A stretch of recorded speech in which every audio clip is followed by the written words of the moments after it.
So before I begin, I want to tell you guys an amazing story that happened to me today. The reason I'm telling you this is because you will appreciate this story. So I usually do my Hipodadut earlier in the day, but Baruch Hashem, Hashem had other plans for me, and I didn't get to do it till the afternoon. And I'm at my parents' house in New Jersey, whereas I am usually in my house or my apartment in New York. And I have some spots to do Hipodadut over there. Over here, there's the coronavirus, and you're at your parents' house, so then you regress into an infant, and you have all those things going on at the same time. And then, I tell my parents I'm going to go to the woods. What are you going into the woods for? I'm going to talk to Hashem, like the whole story, okay? So now, Baruch Hashem, my parents know I do this. It's known. My dad says, oh, you're going to go talk to Hashem now? I say, yes. Even that can make me cry just from happiness, because that's a miracle. So anyway, I'm going in the back. I'm in the woods.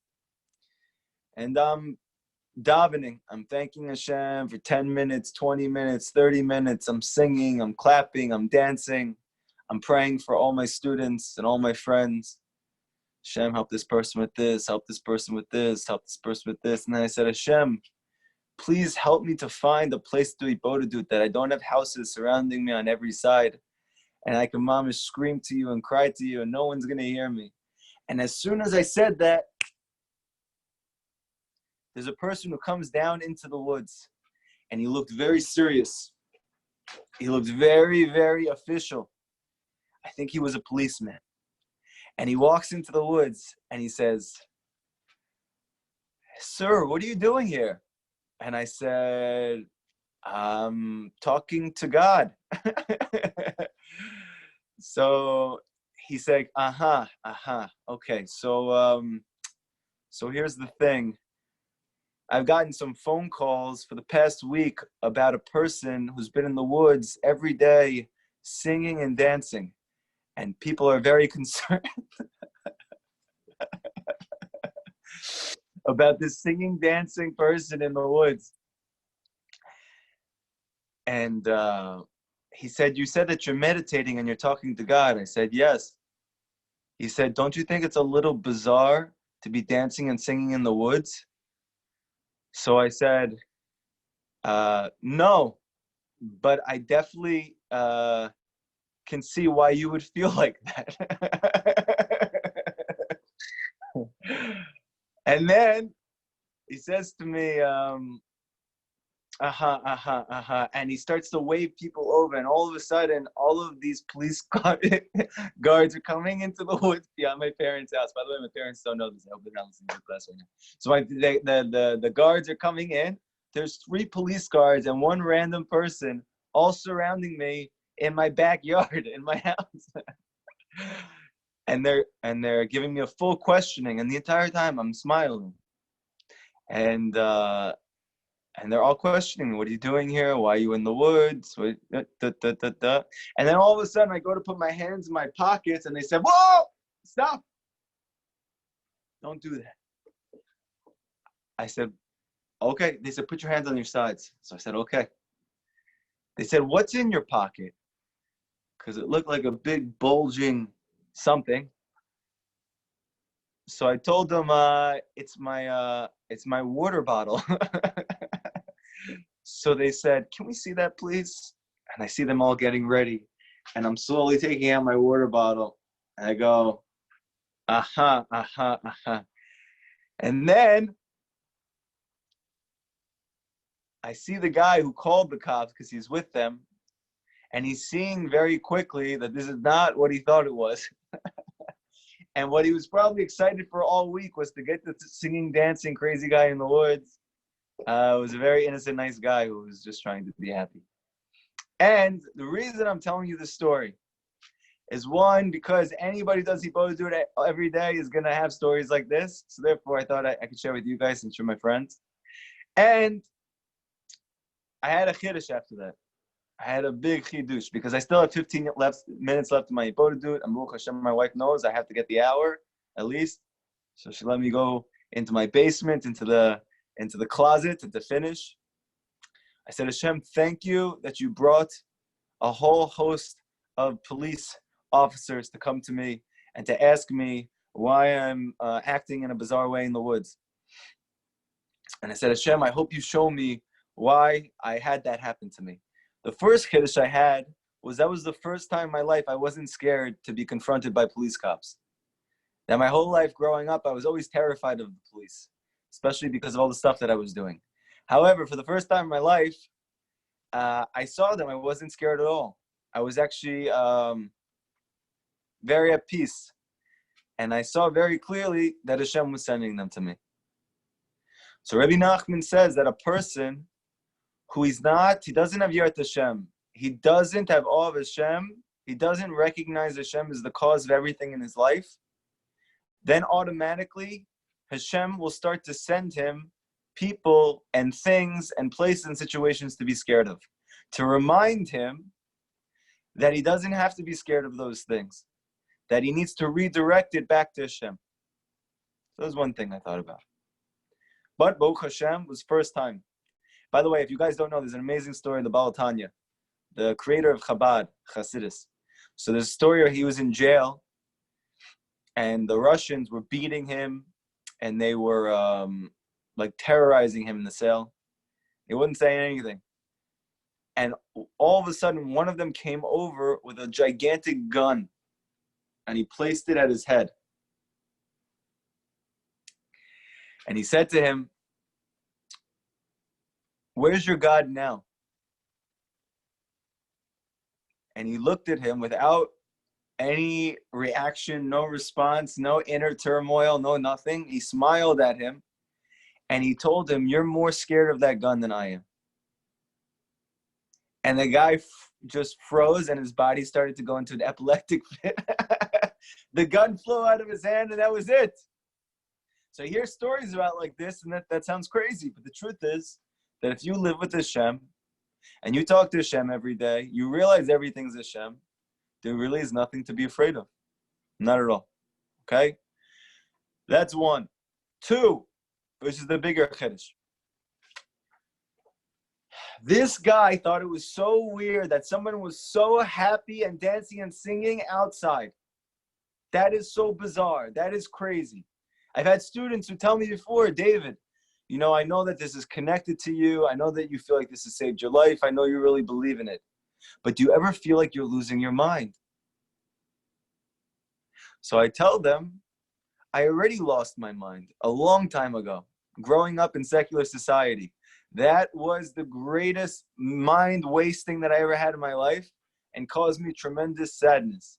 And I'm finding my mind now. But you know what's incredible? These people probably only experience real happiness when they have their friends over and they get drunk. That they wait all week, they work all day and night miserably so that they could have their weekend off, so they could have their friends over, so they can get drunk when nobody's saying it, so they can finally be happy. And they work all week to experience that for 2 hours plus a hangover in the morning. I know what that's like.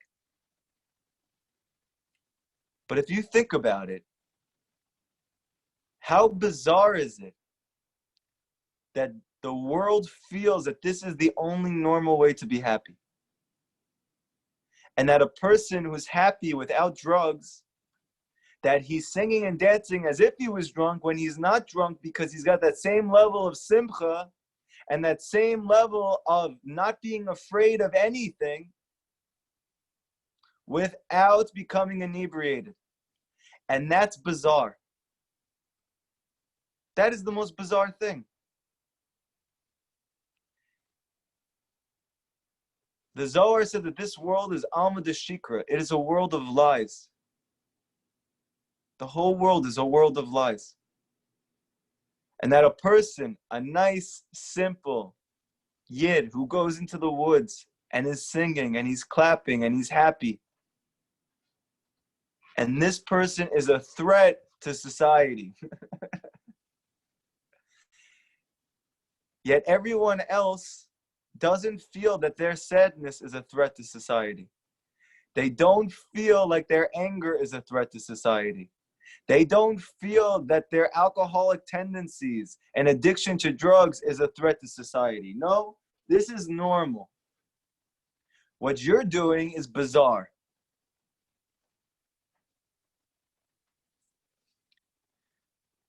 So the reason I'm telling you all of this is because you need to know that you can either, according to society, be normal, or you can be happy. And you do not have a choice. That's your choice. That doesn't mean you can't be a normal. You can be normal. When you're happy, you're going to be normal. But you can't be normal according to society's standards because they're not happy. And if you want to be normal according to society, you have to be miserable. Rabbi Nachman says every single Jew needs to have holy chutzpah. What does that mean? Means you need to be bold for the truth. And you can't sway to the right or left for lies.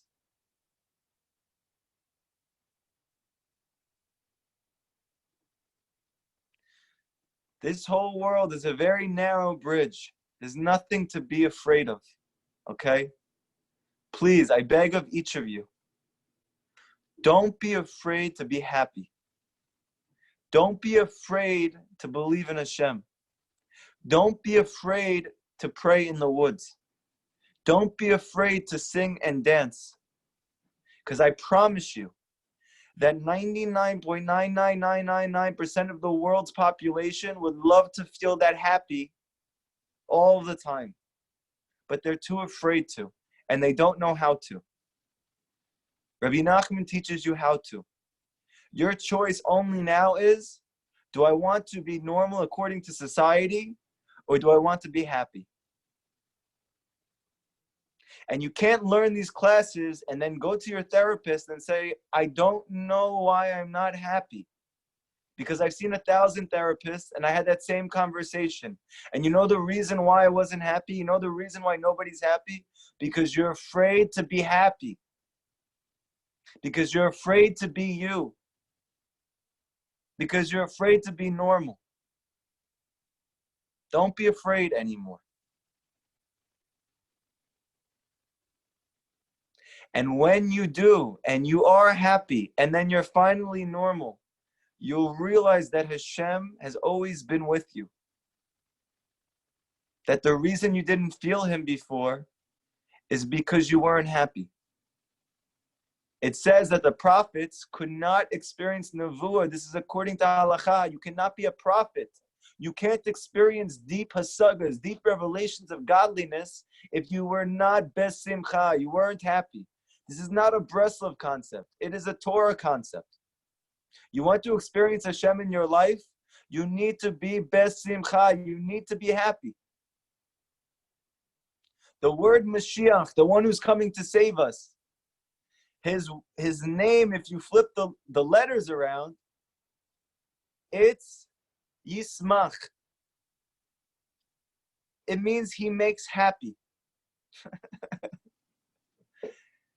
It almost sounds like a little kid. He makes me happy. But he's really going to make us all happy. That's his whole mission in this world, is to make us happy. But we know that Mashiach is here to teach the truth. So I don't understand. I want to be happy. He's teaching me the truth. So how is that making me happy? So the answer is because you cannot have the truth and not be happy. And if you're not happy, it means you're not holding by the truth. Because Rabbi Nachman teaches that the truth makes a person happy. And if you're sad, it's because you're invested in a lie. Psychologically, emotionally, physically, spiritually. You are cogitating. You are meditating. You are investing yourself in a sheker, a lie.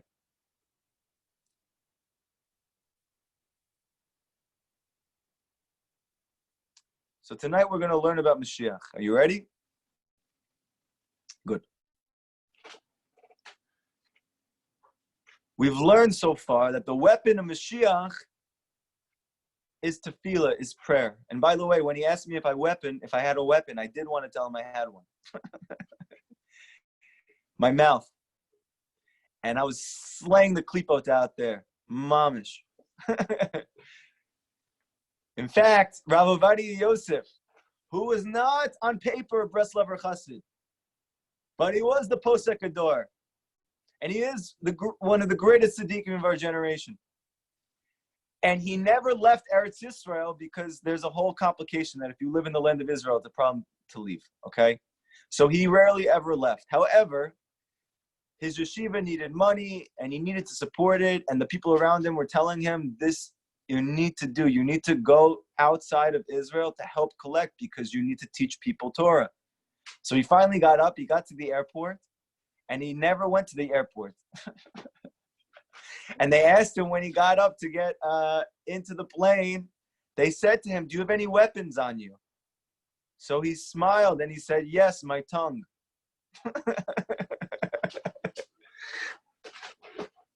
But he was telling the truth.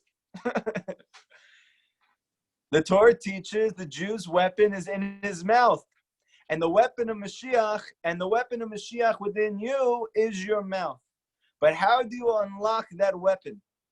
How is it not only a potential? You have to have attained a level of sexual purity. You had to have attained the level of not engaging in physical excess, which is very hard to do. What's the key to getting to that place? So we said, you need something called mishpat, justice. Mishpat. But how do you get this thing called justice so that you can be shmir with the Brit, so you can get your prayers answered? The answer is only by giving tzedakah. Because tzedakah is the greatest act of justice. And by doing that, you have this quality of justice. Now, why is justice so important for you? Because what's getting in the way of your prayers getting answered is that you're having distracting thoughts. So Rav Nachman says, how do you get rid of your distracting thoughts? You need to have justice because your eyes are called justice. However, when your justice is not with you, then your eyes are blemished. And then you have distracting thoughts when you pray and also throughout the day. But it's most important when you pray because your thoughts that are distracting you are getting in the way of you getting your prayers answered. And the images that are popping in your head are getting in the way of getting your prayers answered. So how do you get rid of it? By giving tzedakah.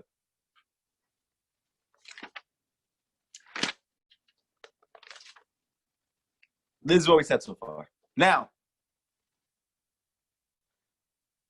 Rav Nachman says like this.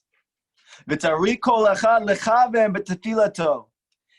every person, besides the fact, or in addition to, or in conjunction with the fact that you're giving tzedakah before you pray, you also need to machaven. You need to intend in your tefillah that you are attaching yourself to the tzaddikim of the generation, to the real tzaddikim of the generation.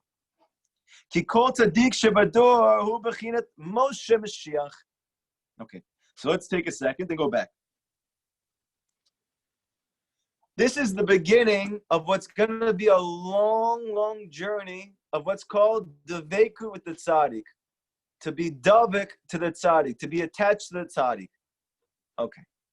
Anyone who has not learned Rabbi Nachman's teachings before, anyone who grew up secular, anyone who grew up religious and not connected to the teachings of the Baal Shem Tov,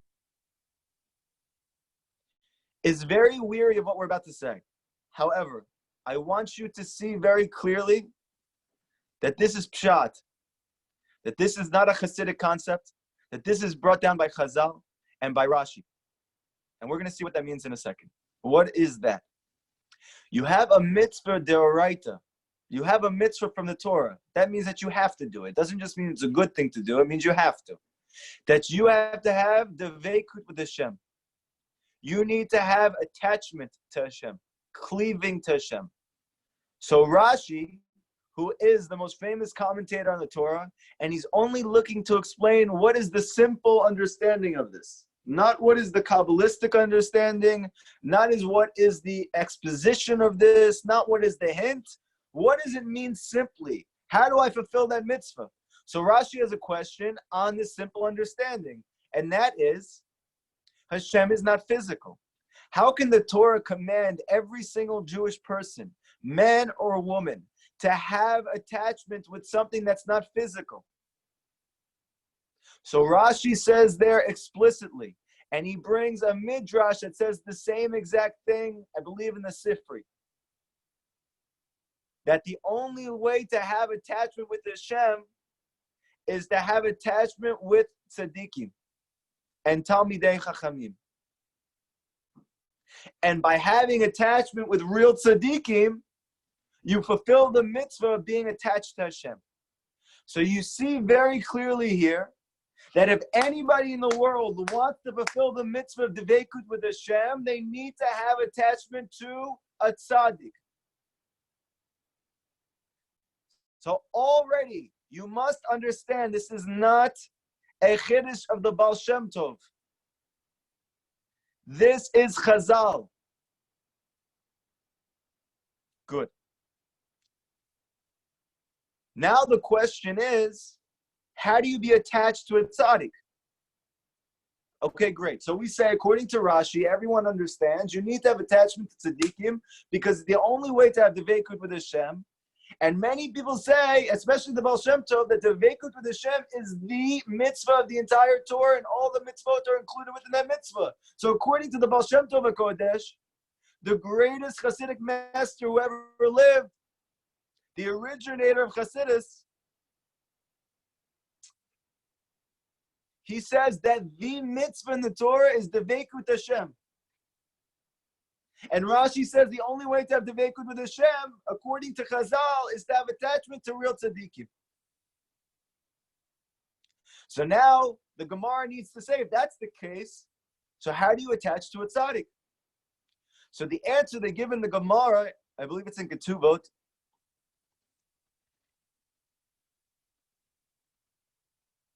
it's by giving him tzedakah. So the only way to be attached to Hashem and to fulfill the most important mitzvah in the Torah, according to the Baal Shem Tov, is to give tzedakah to a tzaddik. The Gemara has another answer, though, which is the essence of why you're giving tzedakah, which we're going to learn later on. Why is tzedakah the key to me being attached to a tzaddik, which is allowing me to be attached to Hashem? The answer is like this. Rav Nachman explains elsewhere in Likutey Moharan. Money comes from the same place as the root of your soul. And therefore, when you give someone or something your money, you're literally giving them a piece of your neshama. And when a true tzaddik has that piece of you, it becomes much easier for him to help you rectify, to help you mend, to help you heal, because your soul now becomes encompassed in his soul by giving him money. Okay. So if that's the case, what if I don't have money to give for tzedakah? Many Jews simply do not have enough money to still support their family and give tzedakah. Bezrat Hashem, hopefully you do, and you have a mitzvah d'oraita to give tzedakah. And Chazal hold, at the very least, it's 10%, and the Shulchan Aruch says at the most, it's 20%. Okay? So if you're able to, so you have to give from 10 to 20%. Let's say you're not able to. And many Breslover Hasidim were poor. So how did they give tzedakah to Rabbi Nachman? How did they give tzedakah to the tzaddik? So the Gemara gives another answer. By serving him. By letting him use your physical means. Meaning you don't have money, you allow him to use something else. You allow him to use your home. You give him food. You give him a ride. You put on his shoes. All of these things, on a simple level, are you're serving him physically. What's the connection between that and giving money? These seem like two completely separate things. But the answer is what Rabbi Nachman is saying. It's the same exact thing. Because Rabbi Nachman says elsewhere that your possessions are connected to your soul, just like your money. So when you give your tzaddik your possessions, so then in fact, it's like giving tzedakah. Because you're now becoming encompassed within his soul. Okay, good. Let's say you don't have any possessions to give. So how do you give tzedakah to the tzaddik? So Rav Nachman is going to say elsewhere. And Rav Natan says as well that this isn't just if you don't have money, but this is even if you have money. How do you have the baker with the tzaddik? Rav Natan says, by learning his chokhmah, by learning his wisdom constantly, and by doing his ratzon. Meaning, you have a true tzaddik. You want to be attached to him. Rav Natan says, what's the essence of attachment to a true tzaddik? That you learn his wisdom constantly in order to do it in your life. And by doing it in your life, you are attached to him. And if you do that, that means you have the Dveikud with Hashem. And now everybody wants to know, how can I ever get to the point that I am completely shmirat habrit, that I don't really see it anymore, that I don't see things I'm not supposed to see anymore, that I can pray and get all my prayers answered, that I have this quality of justice so I don't have any distracting thoughts in my mind. This is insane. How could I ever be able to do all of those things? I'm just a person. Rabbi Nachman says every single Jew can do these things. But what is the key? You need to have Dveikud with Hashem. And how do you have Dveikud with Hashem? How do you have attachment with Hashem? You need to have attachment to a real tzaddik. And how do you have attachment to a real tzaddik? You need to learn his wisdom and do his ratzon. Follow his eitzah, his advice. And if you do that every day, no matter what's going on in your life, then you will achieve all of these things. So actually, this whole Torah is very simple. You want to unlock your mouth and get all your prayers answered and not have any distracting thoughts? You need to learn Rebbeinu every day in order to do it. And when push comes to shove, no matter what's happening in your life, you do it. You had a bad day, you do it anyway. You had a great day, you do it anyway. You feel bad, you do it anyway. You feel happy, you do it anyway. Because when you attach yourself to a tzaddik like this, you break all of the klipot. And you are able to obtain all the things that Rabbeinu wanted for you. Rav Nachman had many Talmidei Chachamim as students. Geniuses in Torah. People who knew Shas by heart. People who have been through it many times. People who had been through the entire Shulchan Aruch. People who knew all Sifrei Kabbalah. They knew all the books of Kabbalah. They knew all of the Torah. However, none of them reached the same level as Rav Natan. Why? Rav Natan was not as smart as them. He was not as charismatic as them. He was not as wise as them. He wasn't as energetic as them. He didn't believe in himself as much as they did. He actually didn't believe in himself at all. So how did Rav Natan achieve every single thing that Rabbi Nachman spoke about? To be able to then give it over to the whole world, that we're only here now because of Rav Natan. The answer is very simple. Rav Natan, when he saw Rav Nachman, and he experienced what he was saying, and he saw Rabbi Nachman in front of him, He said to himself like this: Rabbi Nachman has everything. His wisdom has everything. His advice has everything. So he said, I will only be able to also have everything when I have nothing. That means that I'm going to throw my mind on the side. I'm going to throw my limited intellect, which has caused me to feel like this, on the side.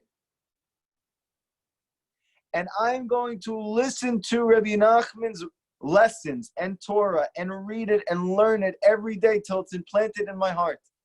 And I am going to follow his wisdom and his eitzah, his advice, no matter what's going on in my life. And if anybody wants to see what this looks like, read through Fire and Water. And also, if you want to see what this looks like, read Rav Natan's letters. And you'll see what that looks like. That means he's in jail and he never stops learning. That means that his wife passes away and he goes to Uman for Rosh Hashanah. That means that even though people are trying to kill him, he is learning Shulchan Aruch every day, like Rabbi Nachman told him to.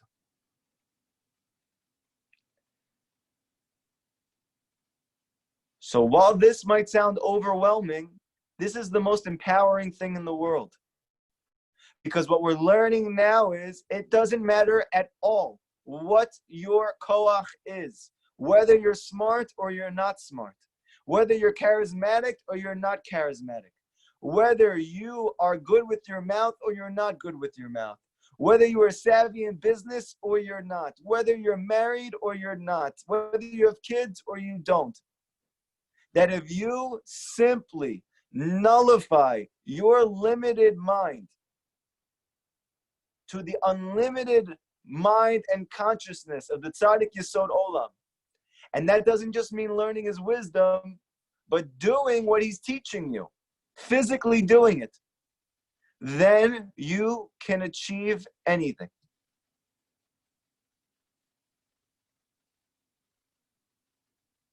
That's called attachment to a tzaddik. And when you do that, you will become Shmirat HaBrit. And when you become Shmirat HaBrit, you will get all your prayers answered. Very simple. Why is that? Because Rav Nachman now teaches that the tzaddik of the generation, hu bechinat Moshe Mashiach. He is Moshe Rabbeinu to you. You have a true tzaddik. You have someone you feel has everything. That you see that his followers also are happy. You see his followers have emunah. You see his followers have shalom bayit. You see his followers who are really mamish osek in it. They are connected to it. They have kol.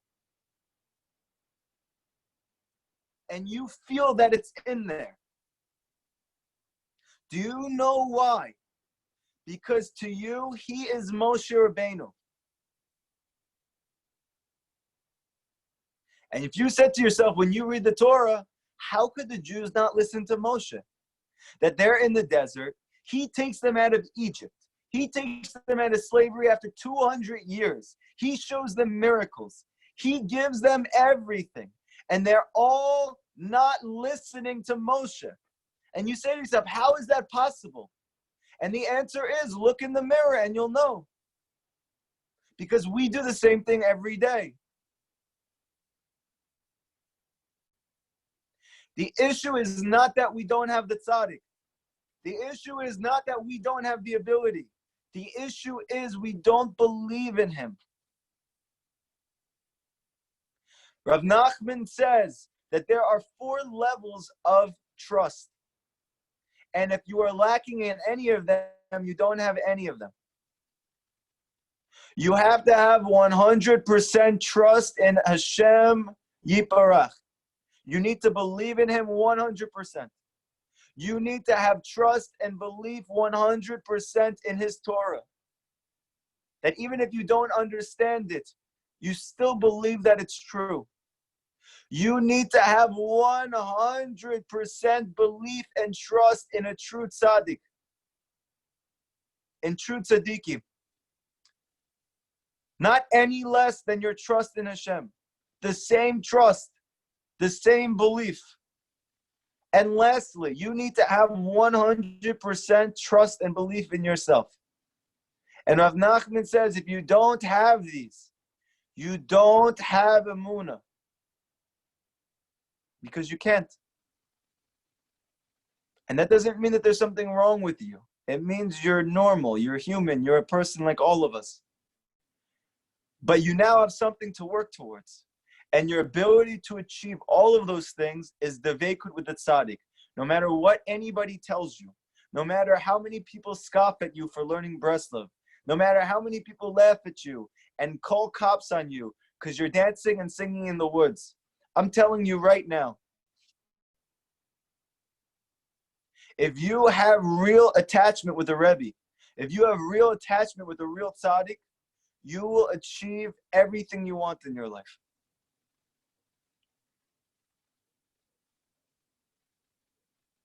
But that means you have to believe in him.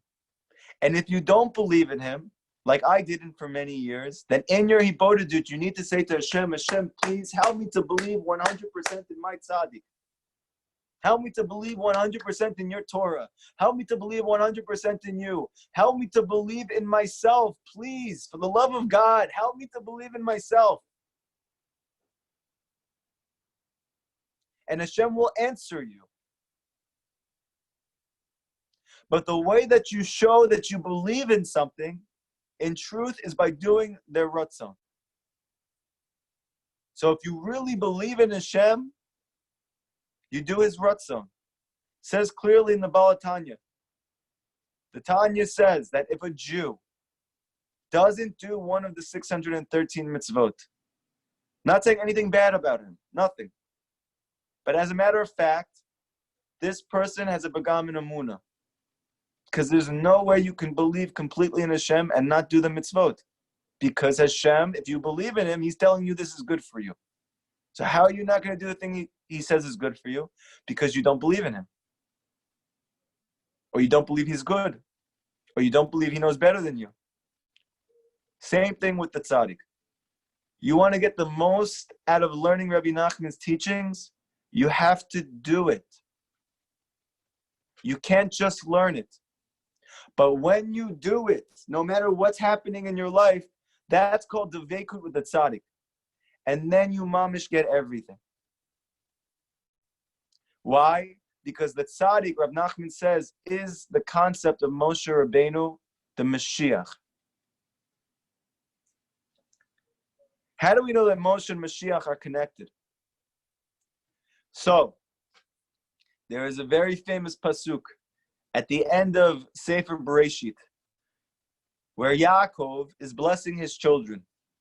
And we know, according to Chazal, according to the Midrashim, according to Rashi, according to everyone, this was all nevuah about the days of Mashiach, about the future, about everything that would happen from then until the end of time was included in those blessings that Yaakov gave to his children.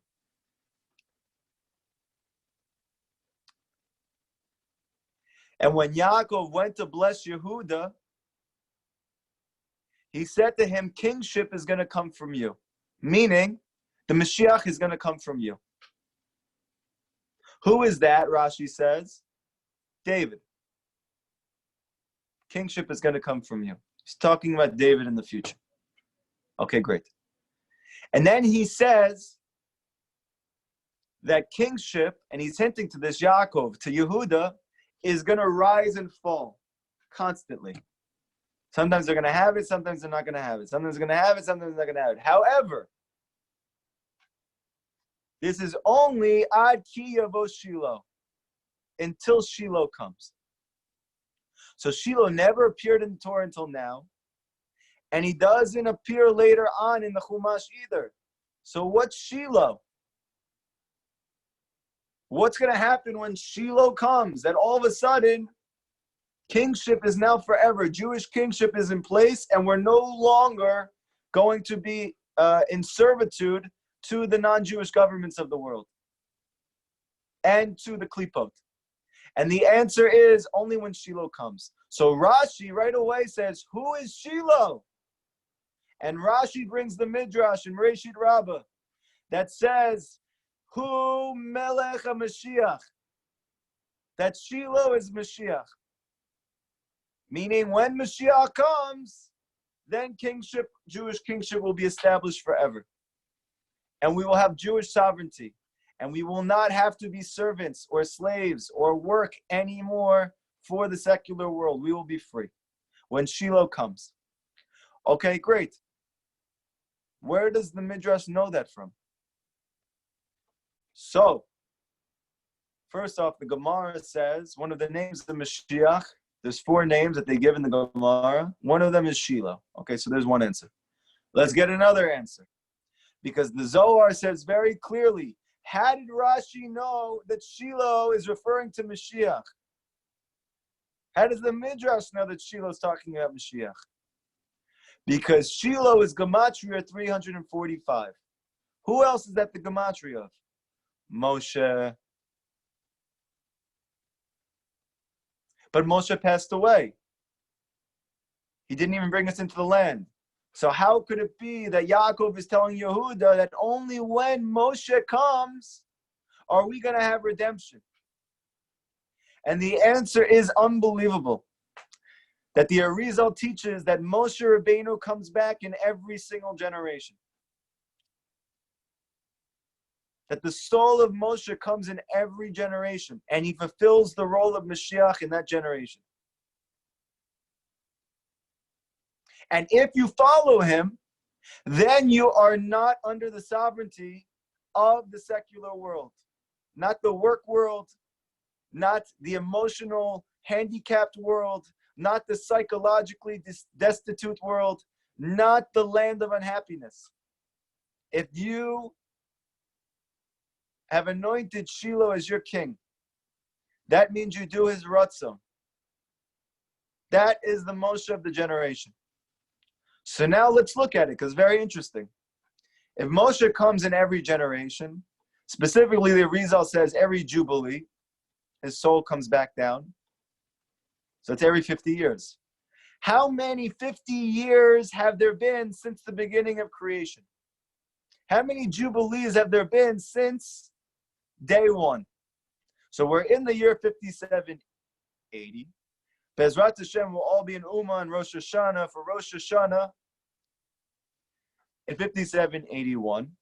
How many Jubilees have there been? How many Jubilees will there be by the year 6000? The answer is 120. Does anybody know how long Moshe Rabbeinu lived? 120 years. The Arizal says, you know why it says he lived 120 years?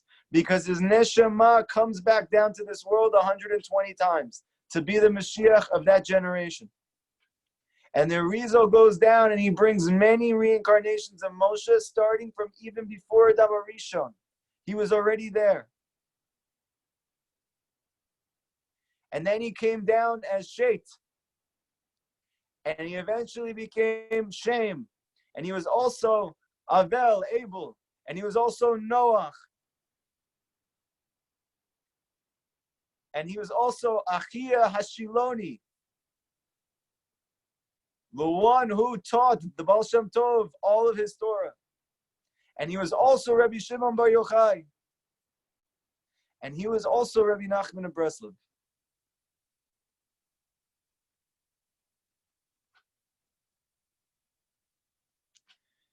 Even more than that, which they don't say here. Who was after Rabbi Nachman? We're going to see.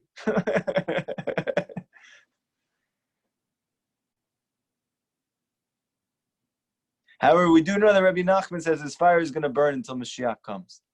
So therefore, until we see the Mashiach and he fulfills everything that the Shulchan Aruch, or let's say the code of the Rambam says that he has to fulfill in order to be Mashiach, so until then, the fire of Rabbeinu will burn.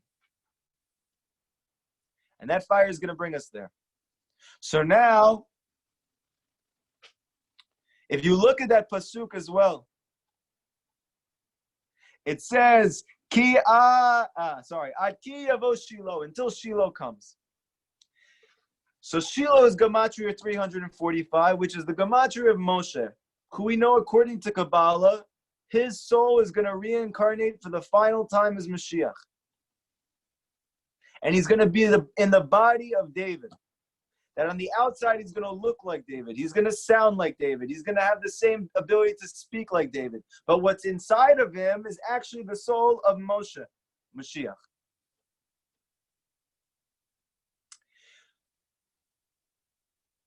Ad ki yavo Shiloh. Yavo, Shiloh is Gematria 358. What is that the Gematria of? Mashiach. So within these two words, you have references to Moshe, Mashiach, the final king.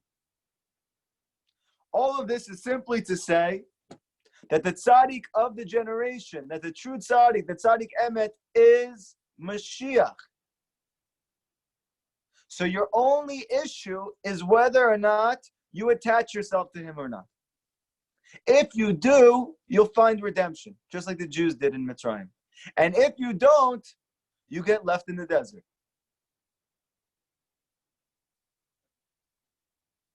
How do we know, though, that Moshe is in every generation on a simple level? So Rav Nachman says very clearly, it says in the Gemara, Moshe, that for all the generations, that the Talmidei Chachamim, the Tzaddikim, when they used to talk to each other in Torah, and one of them said good, he said something that was emet, that was true. He used to say, Moshe Shapir Kamart, Moshe, you said good, even if his name wasn't Moshe. Why? Because if you're saying the truth, it means you are embodying the Mashiach. You're embodying Moshe. Moshe ze b'chiat Mashiach, and Moshe is the Mashiach. Moshe katuv ki ad yavo ad ki yavo Shiloh, and the Zohar says da Moshe Mashiach, that Moshe is Mashiach. Okay, great. Now,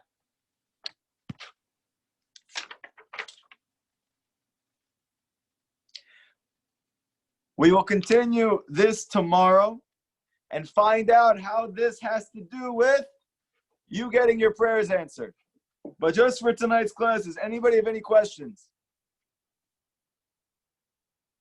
By the way, if you want to attach yourself to Hashem, you have to attach yourself to the tzaddik.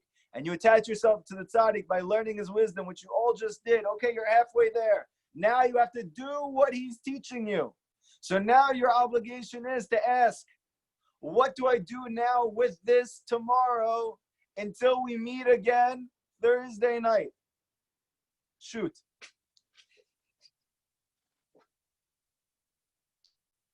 Don't be shy. No questions. Is everything hunky-dory in your lives? Questions means klipos. We don't have questions because we got rid of the klipos. We know what's up. Ah, Baruch Hashem. Baruch Hashem. Okay, good. That was clear? Nobody wants to say I'm a heretic or something? Crystal clear. The tzaddik. Was that how your hands went up with the cops this morning? I didn't at all. I didn't even flinch. I'm more scared of you guys than I was of the cops. And they're more afraid of their guns than you were. It was epic. I wish you guys could have been there. And I told my wife after. She's like, I was momish there. You don't even know. She's like, David, this stuff only happens to you. I was like, actually, this stuff happens to Benny every day. Okay. And the truth is, anybody who does Hippolyte every day, he's also going to have this stuff happen to him. Okay. So, really no questions? Not at all? Nothing? Okay, so I'm going to give you a piece of eight. So you ready? We're going to meet Thursday night, and we're going to find out how this attachment to the tzaddik, to Moshe, to Mashiach, is what allows you to unlock your weapon of tefillah. What is it exactly that he's doing with your prayers that's allowing them to get answered, okay? Now, until then, I highly suggest that if you have not started doing Hippolyte every day, that you do Hippolyte. Because Rabbi Nachman says that the highest, greatest thing a Jewish person can do is to talk to Hashem for at least 1 hour a day. It's higher than learning Torah. It's higher than praying with a minyan. It is higher than putting on tefillin. He says it is the highest avoda that you have. That doesn't mean you don't have to do those other things. You do. But if you want to see the fruit of Rabbi Nachman of Breslov, if you want to experience the Vekud with Hashem, that you get all the blessings that we've been speaking about for years that Rabbi Nachman says you can have, the way you do that is by attaching yourself to him. And how do you attach yourself to him? By following his Eitzah. So if you have not yet started to do 1 hour of Hibodedut tomorrow or tonight, go do it. Do it. And even if you don't speak, it's also good. Because Hibodedut doesn't mean to talk, it means to be alone. It means to be alone with Hashem. Okay? And even if it doesn't make sense to you how that's good for you, that's perfect. Because when there is a real tzaddik who's giving you advice, if it all made sense to you, it would mean that you're him. And if you were him, you wouldn't need his help to be close to Hashem. So if it doesn't make sense to you, the things that Rabbi Nachman tells you are good for you, that's a good sign. Okay? Rabbi? Yes. You said that after 45 minutes, you got interrupted, and then you finished the 15 minutes in the story. So basically, based on what you said, you're allowed to kind of, if you distract yourself, like 30 minutes you dive and all of a sudden you need to take a break or you have to use the bathroom or something like that, you're allowed to take that and come back into it? Yeah, it's part of being a Breslover Chassid, part of learning Rabbi Nachman's Torah is to leave OCD behind. And I know it's very hard for Jewish people to do that, me first and foremost. But Hibodedut is not stressful, okay? You have to go to the bathroom in the middle of your Hibodedut, you should. And go back and continue. If you have the hour, you have the hour, you know? If something comes up, that doesn't mean you put yourself in a position to. It doesn't mean you keep your phone on ring because it's going to keep ringing because this is this world nowadays. But if you do everything you can not to be interrupted and you get interrupted, it's fine. Hashem wanted it. So you just take a break, you go to the bathroom, you come back. I do it every day. It's totally fine. There's a You with me, question. Mich? It's okay? Thank you. There's a You're question welcome. in the chat. Yes. Let me see. There's a Please. chat question. Oh, great question. When will we be able to actually learn with you in person and not through a screen? Now. As soon as in your Hibodedut, you all pray for it, we will do it. How's that sound? Or we can all go we can all go to the designated area and learn. Yes. However, that will only happen when you all pray for it. Believe me. So, therefore, when will it happen? I think according to phase 1 of New York, something, people are allowed to start to be together in the same room. Does anybody know what that is? Yeah, it's shtus. Yes, I know, but is there like a solid understanding what that means exactly? I think there's 4 phases and it's connected to 4 exiles. I got it. What is the first phase? How many people are allowed in one room together? That's what I'm asking. Anybody know? Okay, good. It must mean you guys are staying. If I'm not mistaken, Rabbi, it's 10 people. 10 people. 10 people. I believe so. Okay. So, Bezrat Hashem, if you guys pray for it, we will all be together in the designated area. First 10 to arrive. You kick everyone else out. in the Tzion Breslov Center. Okay? But that means you're going to have to pray for it because I'm telling you right now, I'm promising that Satan does not want us to go to that place and learn together. So therefore, if you want to get there, you are going to have to dive in every day, me included, okay? Because I'm telling you, it's a crazy thing. Every Breslov rabbi who goes around the world will tell you that when they come to speak over a Torah, They have issues getting there. They have issues staying there. They have mechanical issues. They have audio issues. They have every issue under the sun. What's the reason? Because Satan does not want anybody teaching Rabbi Nachman's Torah to anybody. And if we are all going to be together, mamish, Osek in the Torah of Rabbi Nachman and Fega, we are all going to have to pray tremendously to get there. Okay? That's a good thing to pray for in your Hippo to do. Any last questions? Okay. Yes. I'm sorry. I understand what you're saying about connecting yourself to a tzaddik, but if Hashem, I'm not questioning it. I'm definitely doing it, but just had that in my mind. If Hashem is our Father, and just like a father listens to his son, he doesn't need a second or third person to kind of translate or to go on his behalf. If a child comes to his father, no matter where he is, at what level, he's always going to listen to him. So is it why, I mean, we're connecting him, we're using the rabbi, a tzaddik, to connect to him, and this generation, Rabbi Nachman. So what is there, what's the connection? Why can't we just talk to Hashem and say, listen, you're our Father, answer us? There's a great question. Great question. This is the question that everybody has, okay? The answer is like this. First, simply, again, according to Rashi, you cannot be attached to Hashem without a tzaddik, okay? Why? Because Hashem's not physical. So the simple understanding is, how do you ever learn Torah? So you can answer that question. You ready? Where are you learning Torah from? Where? From the books. Okay, who wrote those books? Rabbis. Oh, okay. And these rabbis that you're reading those books, let's say you didn't have those books. Where would you get your Torah from?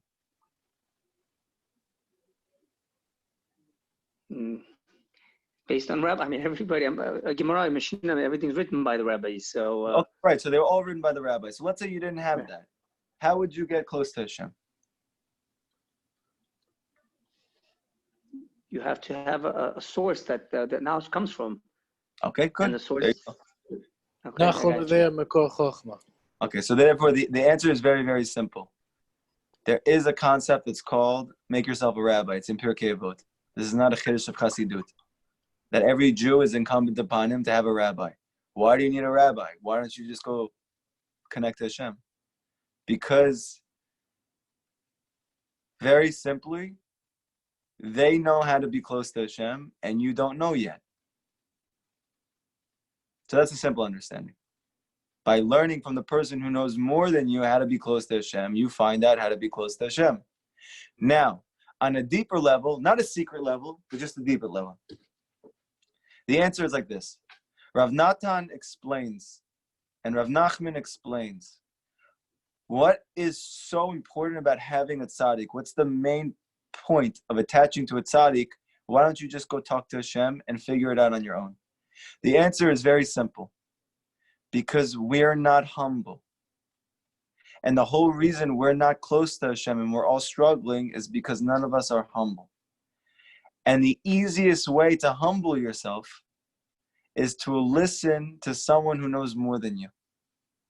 That is the easiest, quickest, surest way to become humble. And if it doesn't make sense what they're saying to you, and you have to do it anyway, this brings you to the greatest level of humility. And the whole key to being close to Hashem is called anava, humility. The reason why Moshe Rabbeinu was closer to Hashem and experienced Him in a greater way than anyone who ever lived is because he was the most humble man who ever lived. That means the key to being close to Hashem is to being humble. So why aren't we feeling close to Hashem? Because we're not humble. And if you think you're humble, but you're not feeling close to Hashem, it's because you're not really humble. So how can you attain humility? Through a tzaddik. Because if you have someone who is telling you, this is how you get close to Hashem, and this is good for you, automatically, when you listen to him, you're humbled. And more so even, when you follow his advice, you're humbled even more. And let's say you follow his advice, even though it goes contradictory to what you're thinking makes sense. Then you will attain true humility. And then you're going to be very close to Hashem. So these are all simpler answers. There's more Kabbalistic answers than that. But does that answer on a very simple level? Absolutely, it does actually. Before I even got into listening to your lectures, I was actually praying before. I want to get a Rabbi that I'm connected to, and so I can get as much knowledge as I can to change myself. For many months I used to pray this. So now Hashem answered my prayers, and I have a great God that I'm learning from. Baruch Hashem. Can I tell you something? And I want to tell everybody here something. Everyone who's listening to me, listen very carefully. Rabbi Nachman says clearly in Likutey Moharan, the most important thing a Jewish person can do in his whole entire life, more than getting married, more than having kids, more than anything, Rav Nachman says the greatest thing a Jewish person can do for himself in his life is to attach himself to a real tzaddik. Why? Because when you do, then you get everything. You're going to get everything. Why? Because when you're close to Hashem, you have everything, because Hashem has everything. But how do you be close to Hashem? By being close to a real tzaddik. So what can be more important than that? And also, this is obviously a very big source of machloket and controversy, is that Rabbi Nachman says that if you're learning from a tzaddik who's not a real tzaddik, then all of the Torah he's going to be giving you is going to also have within it lies. It doesn't mean that person's a bad person. That person could be a great person. It doesn't mean that person has bad intentions. He could have the best intentions. It means that everything that he teaches you is going to have within it something that actually brings you further away from Hashem, not closer to Hashem. And you're going to say, yeah, but there's so many tzaddikim. How are you going to say that? X, Y, and Z. And the answer is very clear. Look in the Torah. Who took the Jewish people out of Mitzrayim? It was Moshe. Now, if you didn't want to leave through Moshe, did you leave Egypt? No. Nobody can get up and said, yeah, but this guy, his name is Simon. So Simon also knows a lot. Yeah, but Simon's not Moshe. And for you to leave Mitzrayim, so you need Moshe. You need Moshe. And by the way, you should know what allows Moshe to be Moshe is the same thing he's giving you, is humility. That when a person attains the level of Moshe Mashiach, it's because he's attained the highest level of humility to the point that he has no sense of self at all. And when you are like that, then everything you say is true. Because the only thing that's getting in the way of experiencing the light of godliness in your life is called yesh, yourself, your ego. This is the whole reason why the Jewish people had to go through the desert to get to the Torah. Because the Torah is the full revelation of godliness. And it's a hint to the day that Mashiach comes down and reveals Hashem in the world. But we had to go to a desert and go through 49 days in the desert. Why? Because the desert is a place that there's no food and there's no drinks. And all of your comforts have left you. And all of the difficulties in your life have intensified. Why is Hashem doing that? And the answer is because it makes you so humble. Because there's no way for a Jew, for a person to experience Hashem in their life if they have not attained humility. It never happened. And because Hashem knows you want to be close to Him, and because every day you're praying to be close to Him, then Hashem can only give you that answer by giving you humility, because otherwise you're never going to know Him. The tzaddik has attained that highest level of humility, and he gives you that highest level of humility, not even just through his advice and not even just through his wisdom, but simply by the fact that you're listening to him and that you're following him. despite everything to the contrary that says not to do that. Okay? What time is it? Let me see if there's one more question on the bottom here. Not a question, but a very nice comment. Thank you so much. Everybody have an amazing night, okay? Remember, what's the goal? We have 2 days until we meet again, Thursday night. Oh, by the way, I missed one. This is very important. Listen to what I said if you haven't left yet. How do you serve the tzaddik? He's not physically here. You're learning Rabbi Nachman's wisdom. Good, check. We have his advice, check. But I can't give him my physical possessions. He's not here. Even though the Gemara says that a person who leaves this world is more influential than when he's here at tzaddik. Okay, so actually Rabbi Nachman can do more for us now that he's not here. This is the Gemara, not Kabbalah. Okay, so now with that being said, how do I give him now? How do I give him tzedakah? You do that by spreading his teachings, by allowing others to experience the light of Hashem, which can only come through Moshe Mashiach. So if you want to know, besides me giving physical money, which obviously is l'hatchila, the tzedakah that he's talking about, what can I do in addition or on the side or instead of if I don't have that money? The answer is get these teachings to everyone. Because when you do that, you are giving tzedakah mamish to the tzaddik. And that itself is going to allow you to rectify your brit, which is going to allow you to achieve tefillah that gets answered, and then you're going to experience redemption in your life. Everybody have a great night. Please, if you know any women, tomorrow night is the women's class. Thursday night, Be'ezrat Hashem, is the Likutey Moharan class. And if we all pray for it, Be'ezrat Hashem, hopefully we could see each other next week. Have a good night, guys. Thank you, Rabbi.